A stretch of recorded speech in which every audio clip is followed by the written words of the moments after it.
Hi, my name's Aaron Hendra. In this video, I'm going to tell you a little bit about my story, my songs, and the second chance I got to share my music with the world and with you.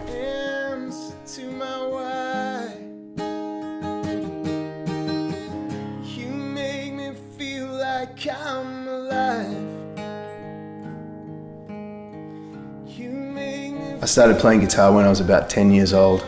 An aunt in Australia gave me a guitar, an acoustic guitar, and I couldn't put it down. I took it everywhere with me. Growing up, we lived in the country, and my brother played bass. We'd spend hours in the attic just jamming and kind of dreaming about having a band. And I just fell in love with music and melody. And then a few years later, we moved to Melbourne.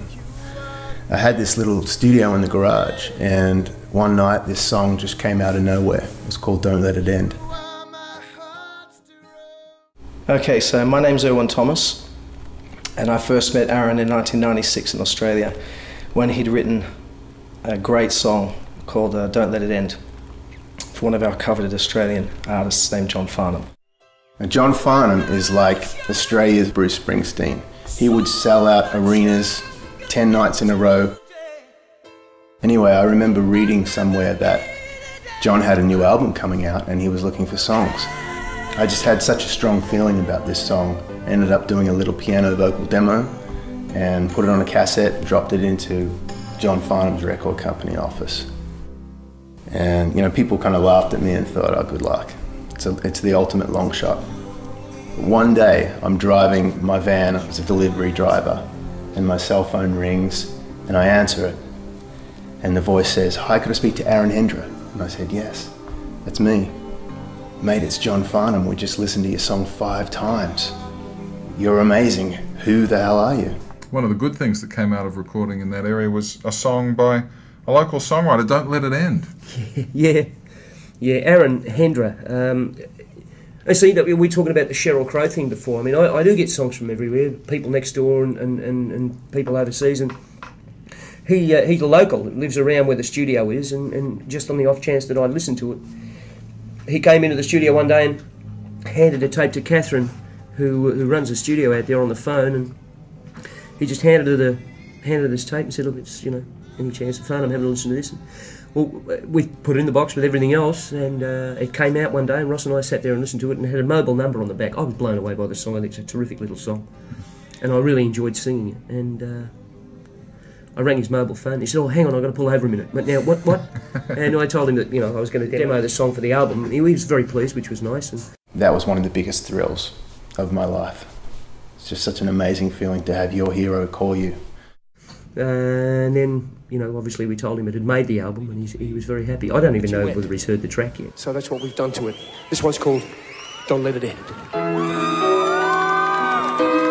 He's a very good singer himself. And he's written other stuff that's been recorded before? No, he's never had anything recorded before, but I have no doubt in my mind that he will in the future. He writes very good songs. I mean, he's got a terrific way with the way he writes. I can't pretend to stop loving you. And that was my start as a songwriter. The band that we had together at the time was my brother Russ and a young guitar player by the name of Ben Carey. He actually plays with the band Lifehouse now. And we put a plan together to move to the States, and we were just fearless, excited young kids. Within a week we had 2 major label deals on the table, and we thought we were set. For so many bands and so many artists, the music industry is such a jungle. For lots of different reasons, it didn't work out at Hollywood Records, and we were devastated at the end of the year. We ended up being dropped by the label. And at that point, I had to really make a decision. Am I going to keep doing this, or am I just going to give up? And at that point, I just decided that my life was about writing songs, and no matter what, I was going to continue to do that forever and never give up. So the major label deal had come and gone, and I'm in LA with very little money. We sold most of the furniture we had, sold all my guitars, and it really got tough. The record deal is gone. What do I do next? Somehow I have to find a way to pay the bills and survive. We got married, and then, you know, hits the fan, and there's not a lot of money coming in. I couldn't get an audition to save my life. So for 4 years, every morning I woke up at 4:30 and drove to this construction site and gave it 100%. But I always was just drawn back and called by, you know, my dream to write songs. That's when you really know if you're gonna make it or not with someone. Is, you know, the terminology, oh, I could live with them in a cardboard box. We pretty much, not cardboard box, we were almost there. And it was tough, but you know what?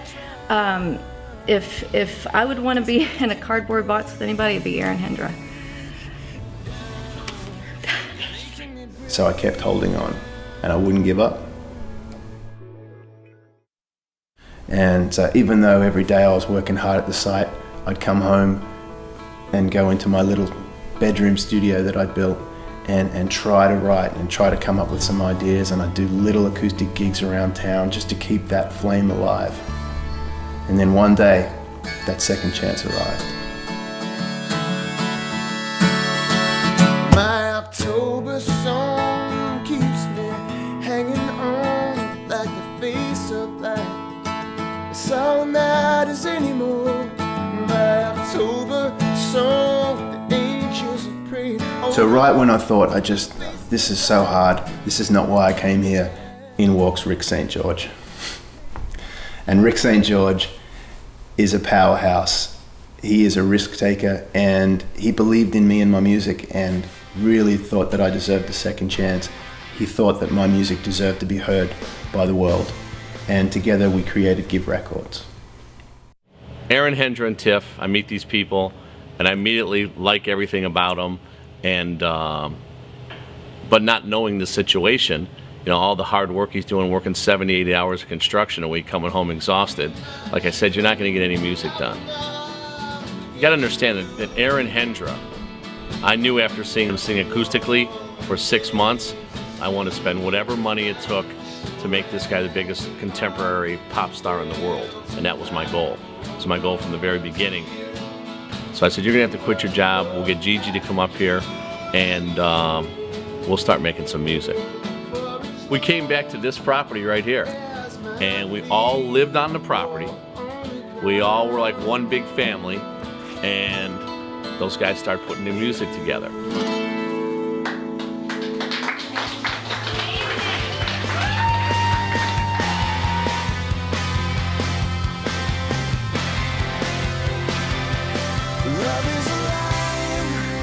The October song, I mean, this is my life's work, this is my heart and soul. It has to be extraordinary, and Rick and I both agreed we had the same vision, that we needed to capture and record this album in a world-class way. And he found this amazing historic mansion on Sunset Boulevard in Beverly Hills, and we set up our studio there. It was, I mean, this place was like every musician's dream. There was a ballroom that we used as the main tracking room with 30-foot high ceilings and a fireplace so big you could stand in. The vibe was incredible, and that's where we made this album. We spent 2 years living there, recording these songs. And to top it all off, to mix the album, I got to work with one of my absolute heroes, Lord-Alge.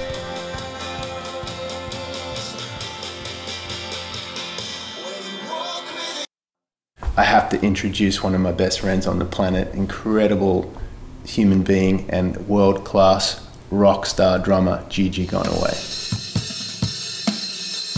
Gigi Gregory Gonaway, G-Dog, Lord Gonaway. He has so many nicknames, it's hilarious. Now, a lot of you might know this already, but Gigi was Mariah Carey's drummer 15 years and did all the big world tours. When you watch the Unplugged concert that she did, that's Gigi playing drums in the background.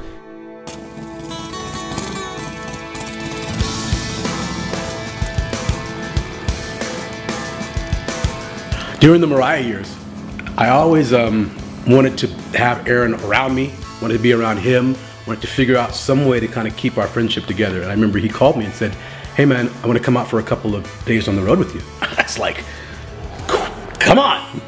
His honesty, his dedication to his art and his craft, it was incredible. And even back then, it was obvious that he was a great, great songwriter. And I thought to myself, this is something very special. We have to develop this. We have to do something with this.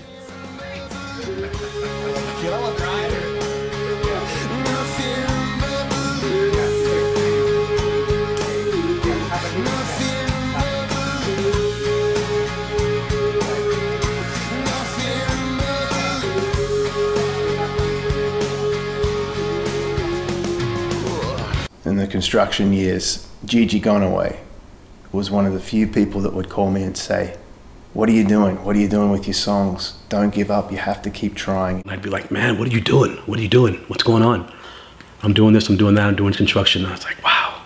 Thinking in my mind, not saying it out loud, this brother is doing that to pay the bills, but there's a whole nother side that the world's got to see. The thing I love the most about Gigi is that when Aaron was struggling, lost his deal with Hollywood Records, every single person that knew Aaron in the music industry stopped taking his calls. So it's brutal, but one man did take his calls, and that was Gigi Gregory Gonaway.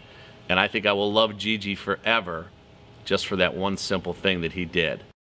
This man is one of those human beings that can walk in a room, just be there for 2 seconds, and everyone will remember those 2 seconds. His light shines so bright. I would do anything for that guy. If Gigi couldn't even play drums, we'd have a drum player in front of him to play drums. That's how cool Gigi is, and that's what friendship's all about. He has been one of the biggest believers and the biggest supporters for myself personally in my music.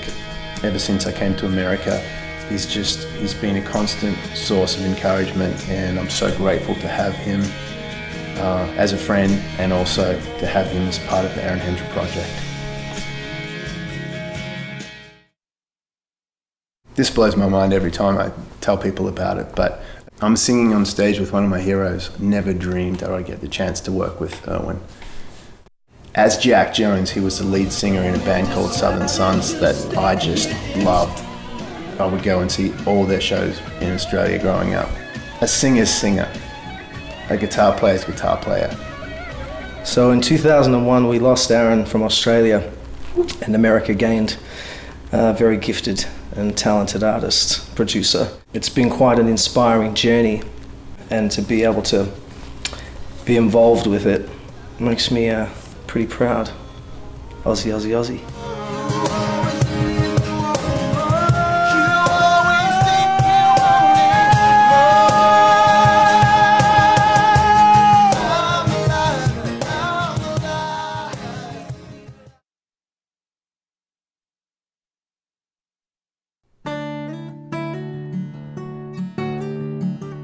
The reason we wanted to use the word project is because we have a mission, and we want to use our gift of music and what we do to help people's lives in this world that can't help themselves. A major motion picture was made starring Gerard Butler about a guy called the Machine Gun Preacher. Sam actually visited the studio and told me his story and asked me to write a song to help the children of Sudan. I was so inspired by his story that I went to sleep one night and woke up dreaming the words to One Man's War. Lift your voice, sing hallelujah. Lift your voice, sing hallelujah. We're going home. Wow, dude. Woo-hoo! While recording this song, we had an idea to go to Sudan and actually record the children that Sam has rescued sing at the end of the song. And that's what we did. And it was just an incredible experience to travel to Africa and visit the orphanage that he's built, and then to experience these incredible children sing this song and the words "We're Going Home." It gives me the goosebumps right now. I'm really impressed that it came up so quick on a TV thing. And that last part, they didn't only bring them kids on singing with you. Imagine it come on a big screen. Video. Woo, that'd be powerful. You are blessed when you take care of his widows and his orphans. You can be messed up. You know, you have to answer for mess ups. Sure. But the thing about it is, you are blessed when you take care of the widows and orphans. God knows, you know, you're making a song not for me, but to grab people's hearts. As we go on tour, our mission is to get 1 million people from all over the planet to download this song. Every cent, every download is going to go to directly help those 300 children that sing on the end of the song, and many more like them. At least I'll know what I'm fighting for. How this music is going to really help people and really heal people's hearts. And I'm not being funny. It's just when you hear these songs, you know there's something very special. And I just can't wait. Okay. 100%. It's even making it that much more special of how we did it. Being the underdog and staying independent and getting to the best people to do the best job for this music. It just makes me so proud and so happy. And we did it with our brains, our talent, and our mind, and just our drive and God. Amazing. What do you think? This music is big stage music. This music is like, it's not, it's stadium. It's not club music, man. This is like you go there, the lights, the show, and from the first note, your heart just kind of goes, that's how every song feels to me. It's just amazing. And I can't pick what's my favorite song anymore. I'm lost. I love them all. So what would I do if I wasn't playing music? That's a good question. I don't know, I can't imagine my life without music. I don't want to do anything else. I mean, I could, you know, try to find another job to make more money or whatever, but, you know, I know that I was put on this planet to make melodies and write lyrics and move people with the music that comes out of my heart, and that's all I want to do. And I really, truly believe that because I haven't given up, that my music is going to get a chance to be heard by the world. It just feels like we have had this amazing, amazing experience that I don't want to end, but then this end is just the beginning because we have so much to do now. The real work begins. So being able to play some fun guitar parts and be on the road with my mates is something I'm really looking forward to. This is G. Gonaway, South Beach Studios, signing out. Seacrest out! So stupid. So what's next? We're about to hit the road and take our music to the world. We hope to see you. Thanks for listening to my story. It's been a long journey and a bumpy one, but I have a feeling we're just getting started. Now you found the reason for living again. Found the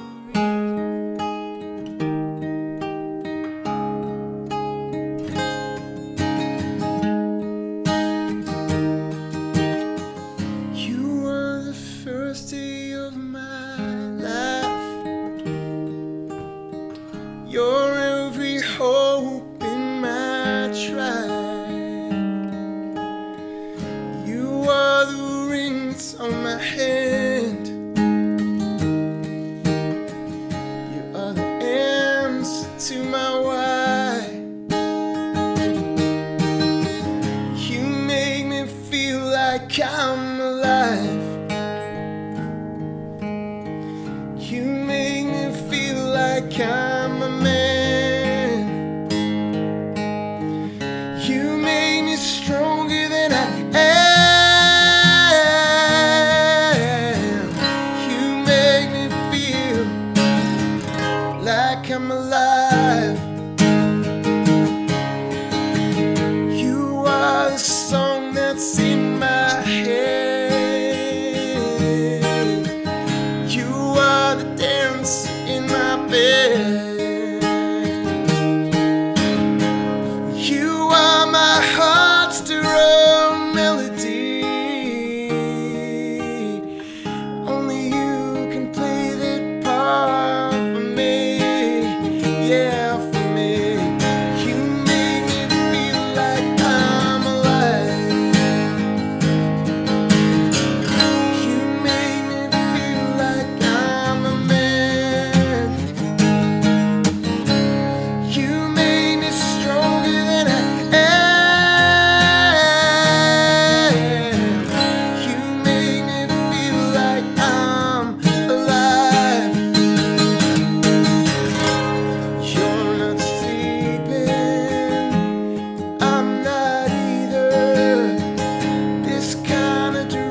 I'm alive, I'm alive,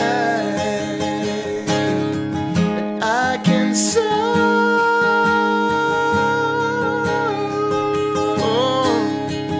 you